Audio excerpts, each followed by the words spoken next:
Welcome to this deep dive. Today we're tackling this really compelling idea. Oh, yeah. What's that? Well, instead of, constantly chasing success, what if you could actually become the kind of person who just naturally attracts it? Ah, right. That's a powerful shift in perspective. So less chasing, more being. Exactly. Yeah. And our mission here is to unpack how that transformation happens. We're digging into Napoleon Hill's wisdom, specifically from a video on the Napoleon Hill Legacy YouTube channel. Which one? Is it the one called Become the Person Who Attracts Success? That's the one with the Oof. fire emojis and everything. So, Mhm. yeah, let's get into this foundational idea first. Okay. Well, the video kicks off with this core concept that our external world, our achievements, are basically just reflecting our inner landscape. Right. Your thoughts, beliefs, your mental habits. Precisely. You could want all the opportunities in the world, but if your internal setup, your mindset isn't actually tuned to receive them. They just pass you by. Exactly. Or you can't hold on to them. The video kind of implies it's like trying to fill a leaky bucket, you know? The good stuff just flows out. That makes sense. And they use that great analogy, don't they? But the mind being like fertile ground. What you plant is what grows. Yeah. So if you plant seeds of doubt or fear or these like self-imposed limits, You're going to harvest doubt and limits. No surprise there. but flip that. Yeah. Plant seeds of, say, unwavering faith, a really clear vision, a strong sense of purpose. Then you're cultivating a totally different reality. It sets the stage for success. And there was this line that really hit me. The real tragedy isn't aiming high and missing. It's aiming too low and hitting that bullseye of mediocrity, those weeds of mediocrity, they call them. Oof. Yeah, that's sobering. They can just quietly choke out your potential if you let them. Totally. So this connects to the idea of the invisible realm, right? It does. The video stresses that every big success, everything tangible we see, it started as just an idea, a thought, in that invisible mental space. But it's not just any thought. It's not like a casual wish. No, absolutely not. It needs what the video calls a persistent burning desire, like a real fire inside. In a mind that just refuses to accept defeat. It won't entertain the possibility of failure. Right. That's how the mind becomes trained, you could say. Trained to believe, trained to act, and then it starts acting like a magnet. A magnet for success. Yeah. Pulling in the circumstances, the people, the resources. Exactly. Which is why vague wishes don't cut it. You need definite purpose backed by firm belief. Big difference. It's that classic I will versus I'll try thing, isn't it? It really is. I'll try. Always has that built-in escape hatch. It's permission to fail, almost. Whereas I will, when you really mean it, when it's backed by that deep conviction. It changes everything. It sets things in motion. It tells your subconscious and maybe even the universe that this is happening. So practically speaking, this means you've got to actively train your mind, right, to be that magnet. Yes. The video argues success is almost like drawn irresistibly to someone whose whole being, thoughts, feelings, intentions are aligned with it. You can't expect abundance while constantly thinking about lack. Or attract opportunity while focusing only on the problems. It just doesn't work that way. Your inner state dictates your outer experience. And this isn't passive. Successful people, according to the video, they actively cultivate their thoughts. They're like guardians at the gate of their mind. They're vigilant. They don't let doubt or envy or worry just set up shop and take over. And when setbacks happen, because they always do, Their first move isn't despair. It's, okay, what can I learn from this? right, and fear doesn't stop them dead in their tracks. No, it might be there, but they see it as a signal to proceed with faith, not shrink back. It's about developing that mental posture the video mentions. Yeah, I like that term, mental posture. It suggests something you develop, you hold intentionally. And it's not something you're born with. It's earned through that internal work, that self-mastery. Definitely. The video even suggests recalling a time you felt totally confident, completely aligned. Yeah, like you just knew things were right. That feeling wasn't an accident. That was alignment.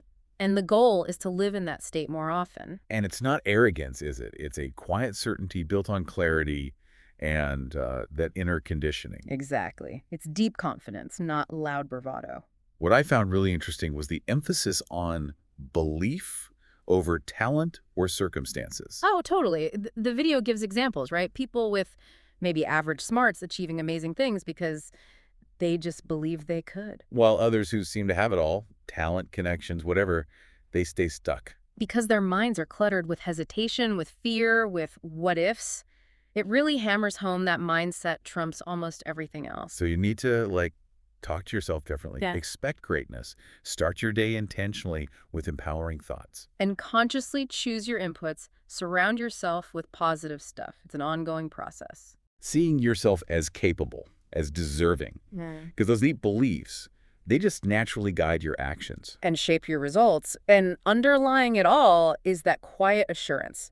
I will get there. Maybe not tomorrow, maybe not next week, but I will get there. That refusal to give up, that quiet certainty, that's what makes someone magnetic, isn't it? It really seems to be. But, and this is a big but in the video, mindset alone isn't enough. Ah, right. You can't just sit and visualize all day. Exactly. You have to be a doer, not just a dreamer. The vision is crucial. It's the starting point. But without action, It stays a dream, unfulfilled. Success requires discipline, consistent action, even when you don't feel like it, especially when you don't feel like it. yeah, that busts the myth of waiting for motivation to strike, doesn't it? Completely. Motivation is fickle. Discipline is reliable. We tend to think success is built in these big dramatic moments. Well, the video pulls back the curtain and shows it's usually built in the quiet hours. The routines, the daily grind, the persistence. Showing up day after day. And I loved their definition of discipline. What was that again? It's simply the habit of keeping the promises you make to yourself. Oh, that's good. Simple, but profound. Because every time you keep a promise to yourself, you build self-trust. And that strengthens your identity, right? You start seeing yourself as someone who follows through. Which makes it easier to follow through next time. It's a positive feedback loop. And the video challenges you, your current life is basically the sum of your habits, not just your circumstances. Yeah.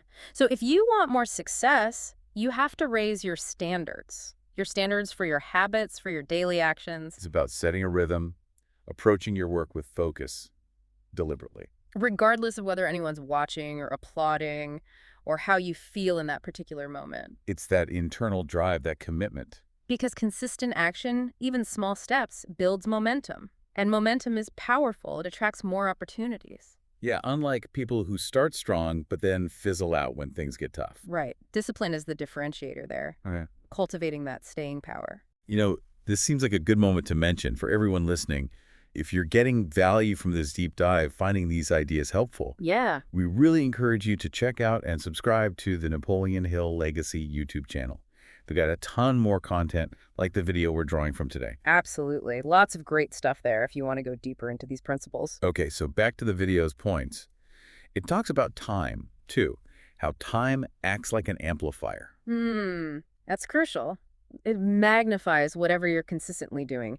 Good habits get amplified over time. And bad habits, unfortunately, also get amplified. Which makes choosing your habits deliberately so incredibly important. You have to be intentional. And successful people, the video says, they treat time differently. Yeah. With, like, reverence. Yeah, they don't just let it slip away on distractions or things that don't matter. They guard their time fiercely. They focus on what actually moves the needle towards their goals. By organizing their life with purpose, cutting out the non-essential, they're basically signaling, I'm ready for more, I can handle more. It circles back to that idea of discipline as self-respect, doesn't it? It really does. It's not about punishment. It's about honoring your own worth and your goals, acting in alignment with them. And when you have that deep internal resolve, that commitment. The video suggests success becomes almost inevitable. It's drawn to that consistency, that dedication, that willingness to show up and do the work. So the message is pretty clear. Start building those habits now. Don't wait. Exactly. The best time was yesterday. The next best time is right now. Okay, so mindset, action, discipline. Oh. What else? The video brings up environment, too. That's huge. Oh, absolute critical. The idea that nobody achieves great things totally alone in a vacuum. Your surroundings, the people, they shape you. Profoundly. So the key question becomes, is my environment pulling me forward or is it holding me back? Even subtly, right? The conversations you have, the attitudes you're around, the general energy. It all seeps in. It's not neutral. Yeah. And the video warns specifically about, the complainers, the excuse makers. Their negativity can be contagious if you're not careful. Totally. You have to be intentional about who gets your time and energy. The video uses that analogy of anchors versus wind. Some people hold you back like an anchor. Others propel you forward, like wind in your sails. You need more wind, less anchor. It's not just about avoiding the negative. It's actively seeking out the positive, right? Collaboration, mentorship. Community. People who are playing the game at a higher level, perhaps. Yeah, aligning yourself with people who reflect where you want to be, not just where you are now. Did your circle encourage you, challenge you, inspire you to think bigger? Those are the important questions. And that warning about comfort. Mm. Sometimes we stick with what's familiar even if it's not helping us grow. Comfort can be the enemy of progress. Growth often happens just outside that comfort zone. You need people who push you there constructively. The video had that line, if you're the smartest person in the room. You're in the wrong room. Yeah, You need environments that foster growth, that stretch you. an environment isn't just people, is it? No, the video broadens it out. It's the information you consume, news, social media, books. The habits you tolerate in yourself and around you. The routines you build. It's tough to have clarity and focus if your physical space or your mental space is just chaos. You need to create spaces literal and figurative that reflect your values, that enable focus, that encourage excellence. Trying to grow success in the wrong environment is like, what was the analogy? Planting a seed in toxic soil. Yeah, something like that. It just won't thrive. So sometimes you need boldness. You need the courage to change your environment. To prioritize alignment over attachment, even if it's hard. Maybe some relationships are just for a season. That can be a tough realization, but necessary sometimes for future growth. But then there's the positive side, the law of resonance. Right. When you carry yourself with that energy of growth, discipline, vision, You naturally start attracting others who vibe on that same frequency. like attracts like. Yeah. And that creates this incredibly powerful support system, a circle that amplifies everyone's goals. Imagine having a team, a network, that genuinely believes in your mission, cheers you on, holds you accountable. It makes the journey less lonely and, frankly, much more likely to succeed. So the call to action there is to really take inventory of your environment. Be honest. Brutally honest. What's helping? What's hindering? And then make the necessary changes. Elevate your standards for who and what you surround yourself with. Because, as the video states pretty clearly, success just can't thrive in the wrong environment, and neither can you, ultimately. Wow, that really covers a lot of ground. From the inner world of mindset all the way out to your external environment. It's a holistic approach, really. Mindset, discipline, action, environment, they're all interconnected pieces of becoming that person who attracts success. So just to wrap things up for everyone listening, Yeah. the big takeaway seems to be that attracting success isn't some mystical secret. No, it's about becoming. It's an inside-out job. It's about transforming yourself through these principles. Mindset, discipline, deliberate action, and cultivating the right environment. That sums it up pretty well. It's a journey of personal transformation. So here's a final thought to chew on as you go about your week. What's one small habit, maybe just one tiny adjustment you could make? Or maybe one relationship you could refine, even slightly. Yeah, something to bring yourself into better alignment with that person.